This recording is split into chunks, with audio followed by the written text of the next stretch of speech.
Kisah pendosa masuk surga dan ahli ibadah masuk neraka. Ada sebuah riwayat yang mengisahkan tentang laki-laki pendosa yang masuk surga dan ahli ibadah yang masuk neraka. Keduanya berasal dari kalangan Bani Israel. Kisah ini diceritakan dalam riwayat Abu Hurairah RA yang mengisahkannya dari Rasulullah Shallallahu Alaihi Wasallam dan turut termuat dalam buku 40 Ucapan Terlarang karya Abdillah F. Hasan. Diceritakan, ada dua orang laki-laki dari kalangan Bani Israel yang bersaudara.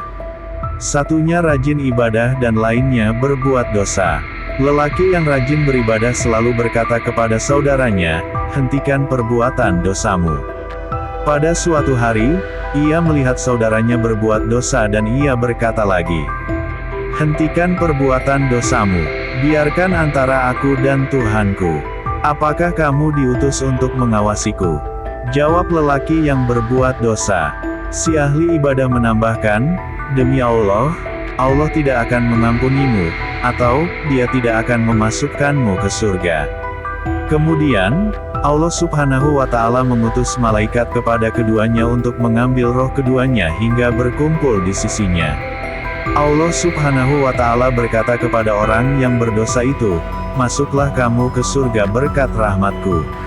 Lalu, Allah Subhanahu wa Ta'ala bertanya kepada lelaki yang rajin beribadah, "Apakah kamu mampu menghalangi antara hamba-Ku dan rahmat-Ku?"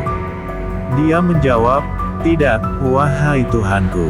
Allah Subhanahu wa Ta'ala berfirman untuk yang rajin beribadah kepada para malaikat, "Bawalah dia masuk ke dalam neraka." Abu Hurairah berkomentar, "Demi zat yang jiwaku ada di tangannya, sungguh ia berkata dengan satu kalimat yang membinasakan dunia dan akhiratnya." Hari Abu Dawud. Sementara itu, dalam riwayat Muslim disebutkan bahwa Rasulullah Shallallahu Alaihi Wasallam bersabda, "Ada seorang lelaki yang berkata, 'Demi Allah, Allah tidak akan mengampuni si fulan.'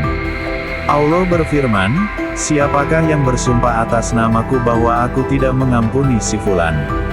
Sesungguhnya aku telah mengampuni dosanya dan aku telah menghapuskan amalmu.'" Ada riwayat lain yang menceritakan tentang kisah ahli ibadah yang meninggal dalam keadaan su'ul khatimah. Hal ini disebabkan karena perkataan yang ia ucapkan menjelang ajal menjemputnya.